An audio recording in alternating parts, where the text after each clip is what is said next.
DJ Akademiks just ended his own career, and he doesn't even realize it yet.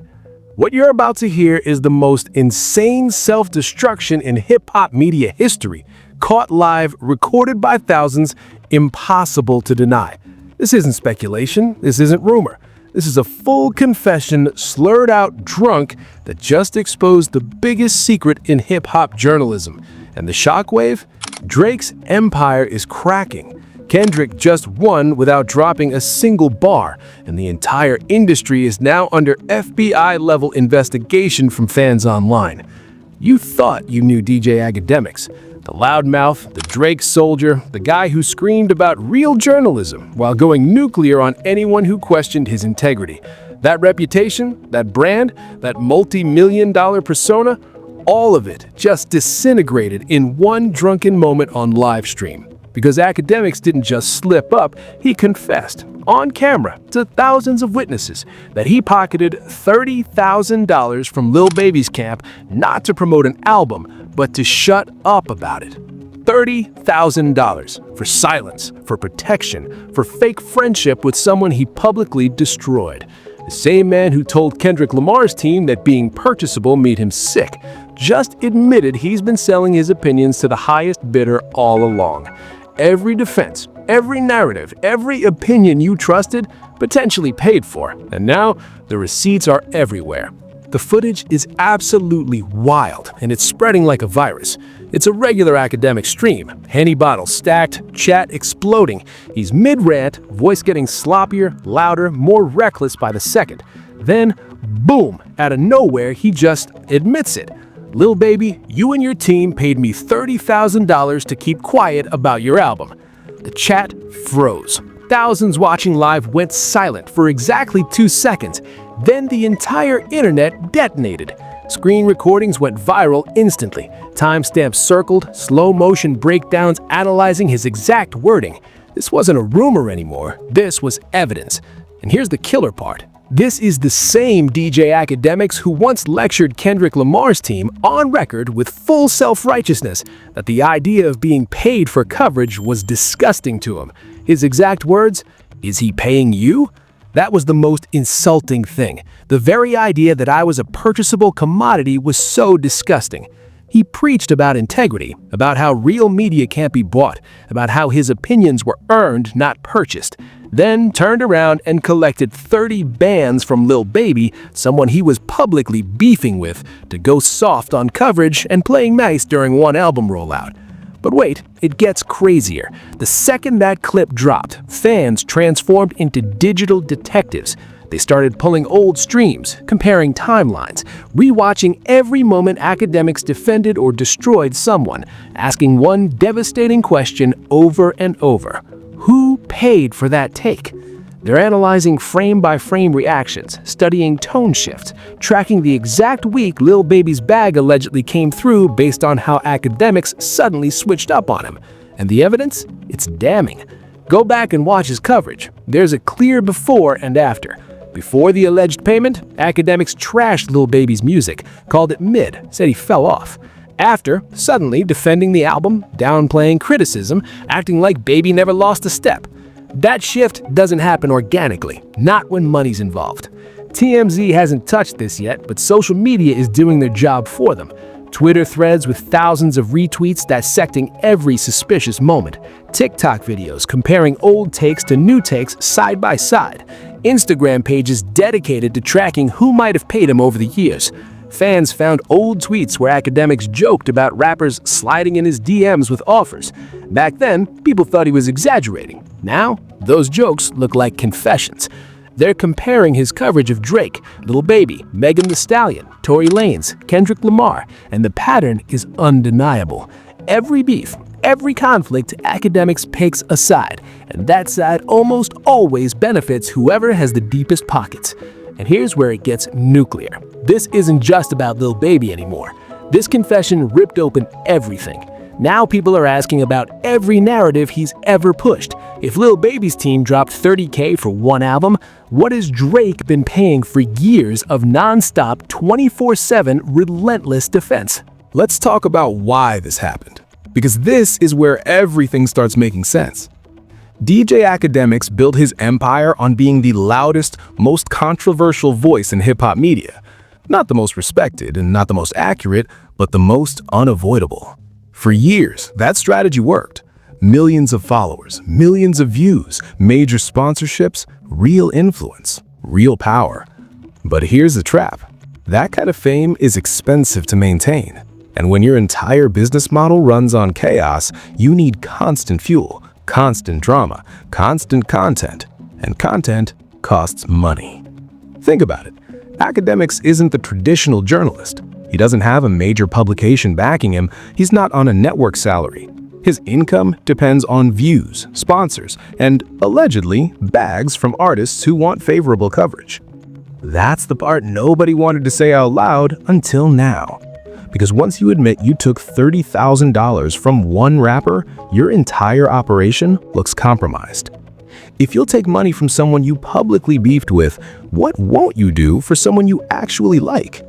Let's talk about Drake. For years, literal years, Akademiks has been Drake's most loyal, most aggressive, most relentless defender. Not just during the Kendrick beef, not just during Pusha T. Always, constantly, without fail. Every time Drake drops, Akademiks calls it a classic before he finishes listening. Every time Drake gets criticized, Akademiks is spinning narratives, attacking critics, reframing losses as secret wins. During the Kendrick beef, when the entire culture shifted and crowned Kendrick the clear victor, Akademiks still tried convincing everyone Drake won, that the Heart Part 6 was strategic genius, that Kendrick's numbers didn't matter, that the streets were lying. Nobody believed him, but he kept pushing, harder, louder, more desperate. And now, after this confession, fans are doing the math. If Lil Baby, someone Akademiks beefed with, paid $30,000 for one album cycle, what is Drake, his favorite rapper, his self-proclaimed GOAT, his constant defense project, paying him per year? Put it all together and it looks like the perfect recipe for a propaganda machine disguised as independent media. Back in his prime, Akademiks pulled serious money from views and sponsorships, but lately his credibility has been tanking, his influence shrinking, his takes getting clowned more than respected. Meanwhile, Drake remains one of the biggest artists on the planet, still moving units, still dominating charts, still surrounded by a team that knows how to control narratives. That kind of power doesn't exist in a vacuum. It requires infrastructure. It requires media allies. It requires people willing to go to war for you online for the right price. And it gets worse, because this isn't just about Drake and Akademiks. This is about the entire ecosystem of hip-hop media and how much of it might be pay to play without anyone disclosing it. Fans are pulling old clips of Akademiks attacking Megan Thee Stallion during the Tory Lanez trial. He was brutal, relentless, constantly downplaying her story, amplifying Tory's side, acting like the case was a setup. Back then, people accused him of being on Tory's payroll. He denied it, laughed it off, called people conspiracy theorists. But now that we know he does take money for coverage and he does lie about it until he slips up, those accusations don't sound crazy at all. Same with Kendrick's Super Bowl announcement. When Kendrick got the halftime show, Akademiks launched a full crusade pushing the narrative that Lil Wayne was disrespected, that Drake and Wayne deserved it, that Kendrick didn't earn it. Fans now believe that wasn't organic outrage, that was a coordinated attempt to poison Kendrick's biggest mainstream moment, to shift conversation away from his victory toward manufactured controversy. Whether anyone actually paid him for that angle, the fact he's confirmed he'll take money to shape narratives makes that entire episode look tainted. That kind of collapse hits different when you realize it's self-inflicted, when the person destroying your credibility is you. But here's what really cuts deep. This isn't just about media corruption or industry games. This is about trust. About people who believed in someone's voice only to discover that voice was for sale the entire time. Think about the fans who defended Akademiks when he got accused of bias. The people who said, nah, he's just passionate. He's giving his real opinion. Y'all are just hating. Those people feel betrayed right now because they weren't defending a journalist. They were defending a paid spokesperson who never disclosed the sponsorship. And that's sick. The saddest part, Akademiks predicted his own downfall.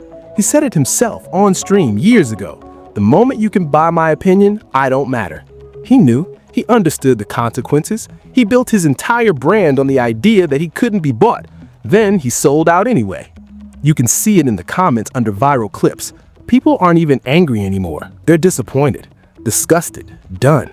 One comment, "He told us exactly who he was. We just didn't want to believe it." Another, "The saddest part is he didn't even need the money. He destroyed his legacy for 30 bands." That's somebody's career, somebody's reputation, somebody's life's work crumbling in real time over a drunken confession that didn't need to happen. And the person caught in the middle? Kendrick Lamar's team, Dave Free specifically, because Dave Free called this out years ago. He warned people Akademiks could be bought, that his coverage wasn't organic, that there was money behind the narratives. Akademiks responded by calling that insulting and disgusting. He acted like Dave Free disrespected him by even suggesting it. But now, Dave Free looks like a prophet. Kendrick's camp looks vindicated, and Akademiks looks like exactly what they said he was. That's the emotional weight of this. It's not just one confession, it's years of gaslighting, years of people being told they were crazy for noticing patterns, years of fans dismissed as haters for asking legitimate questions, and now all those questions have answers. Now this is where everything goes nuclear, because once Akademiks admitted to the Lil Baby payment, the internet didn't just stop digging. They started building timelines, connecting dots, asking the biggest question of all, the Drake payroll theory. Here's the breakdown. Lil Baby paid Akademiks $30,000, confirmed by Akademiks himself. And Lil Baby is someone Akademiks publicly had beef with, someone whose music he trashed, someone he didn't even respect. So if an artist he doesn't like can pay $30K for one album, what is Drake, his favorite rapper, his self-proclaimed GOAT, the person he defends more than anyone in hip-hop, paying him? Fans are saying Lil Baby's $30K was the appetizer. Drake's been funding the whole buffet. And honestly, the pattern supports it. Look at the evidence. Every time Drake's in conflict, Akademiks is right there, immediately, aggressively defending him. Not casually, not just opinion, full propaganda mode. Drake versus Pusha T, Akademiks downplayed the diss. Drake versus Meek, Akademiks went to war online. Drake versus Kendrick, Akademiks spent months trying to rewrite reality and convince people Drake won, even when the culture clearly shifted. Even when Not Like Us hit #1, even when Kendrick got the Super Bowl, Akademiks still spun narratives, attacked Kendrick fans, pushed the idea Drake was secretly winning. That's not organic fandom, that's employment. And it gets more suspicious with the Stake connection. Drake is publicly tied to Stake, the gambling company. He's an ambassador, he promotes them, he's financially connected. Akademiks is also an ambassador for Stake. So fans are asking, is this convenient business, or is this how you pay a media figure without it looking like a direct Drake bag? Because if you're paying someone through a third-party sponsorship, it's technically not a direct artist-to-media payment. It's a brand deal, clean on paper, but functionally, same thing. No hard proof, but after hearing Akademiks casually admit he took $30K to protect someone he didn't like, the idea he'd do much more for someone he clearly favors doesn't sound far-fetched. Meanwhile, fans online are working like FBI agents, pulling every moment Akademiks' coverage suspiciously aligned with Drake's interests. They found clips of Akademiks attacking Kendrick's fanbase, calling them bots and paid shills, which now looks like projection from someone who was literally getting paid himself. They found clips pushing narratives that Kendrick's team pays influencers, with zero evidence, while he was allegedly on someone's payroll. They found clips downplaying every Drake loss and amplifying every Drake win, no matter how small, no matter how irrelevant. Put it all together, it doesn't look like fandom, it looks like a job. One fan nailed it. If Akademiks takes $30K from someone he beefs with, imagine what he takes from someone he rocks with. Let's keep it real. Everything is speculation until confirmed, but the patterns are too loud to ignore. And one of the loudest? Akademiks' coverage of Megan Thee Stallion during the Tory Lanez trial. For months, Akademiks was relentless. He questioned Megan's story, amplified Tory's side, mocked her, downplayed her trauma, acted like the entire case was a setup to destroy Tory's career. After time, people accused him of being paid by Tory's team to run a smear campaign. Akademiks denied it, said he was just giving honest opinions, that he wasn't influenced by money, that people were reaching. But now Now that we know Akademiks takes money for coverage and lies about it until he accidentally confesses, those accusations don't sound wild at all. Fans are dragging old tweets, old clips, old streams, where Akademiks went out of his way to defend Tory and attack Megan. And they're asking, if 30K bought Lil Baby protection, what did it take for Tory to get a full-blown propaganda campaign? Again, no confirmed proof, but the circumstantial evidence is piling up because Akademiks' trial coverage wasn't balanced, it wasn't neutral, it was aggressively one-sided in a way that didn't make sense unless there was a financial incentive behind it. And that's the problem with admitting you take money for coverage. It taints everything. Every take, every opinion, every narrative you've ever pushed. Once people know you're for sale, they start wondering who bought you and when. Same with the Super Bowl situation. When Kendrick got announced as halftime performer, Akademiks immediately started pushing the narrative that Lil Wayne was disrespected, that Drake and Wayne deserved the spot, that Kendrick didn't earn it. Multiple rants brought it up constantly, acted like it was the biggest injustice in hip-hop history. Fans now believe that wasn't organic outrage. That was a coordinated attempt to sabotage Kendrick's moment, to shift conversation from his win toward manufactured controversy. Whether Drake's team paid for that angle or not, the fact Akademiks is confirmed to take money to shape narratives makes that entire episode look dirty in hindsight. That's the ripple effect of this confession. It doesn't just destroy credibility on one issue, it destroys credibility on everything. This story is still unfolding, and the implications are way bigger than one drunk confession.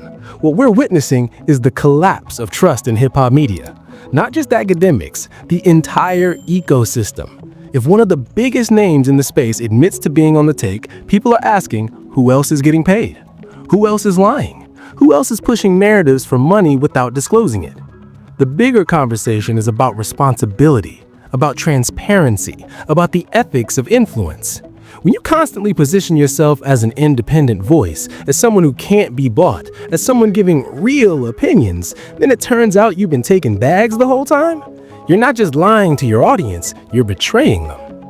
Akademiks' situation is a wild example, but it's also a warning for anybody with a platform in this space. The more you prioritize money over integrity, the more you risk destroying everything you built. And the consequences are already showing. Fans are tagging the FTC. They're asking about disclosure laws. They're questioning whether paid-for coverage without clear sponsorship labels violates federal regulations. Platforms are getting pressured to investigate. Brands are distancing themselves. Other media figures are scrambling to prove they're not like him. This isn't just drama anymore. This is a potential legal and financial reckoning for an entire industry. And somewhere in the middle of all this chaos, Kendrick Lamar sits untouched, unbothered, vindicated without saying a single word. Because while Drake's alleged media machine threw money at perception, Kendrick dropped records that shifted reality. While Akademiks auctioned off his credibility to the highest bidder, Kendrick's team built organic respect through undeniable music. While the loser circle paid for opinions, Kendrick's fans supported him for free because the art forced them to. One fan said it perfectly. They had to pay people to pretend Kendrick wasn't winning. We supported him for free because the music made us. That's the difference. That's the divide. That's why Kendrick comes out looking like the last honest man in rap.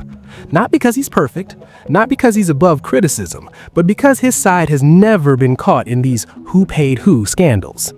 Dave Free called out Akademiks early, got mocked, and now looks 100% validated.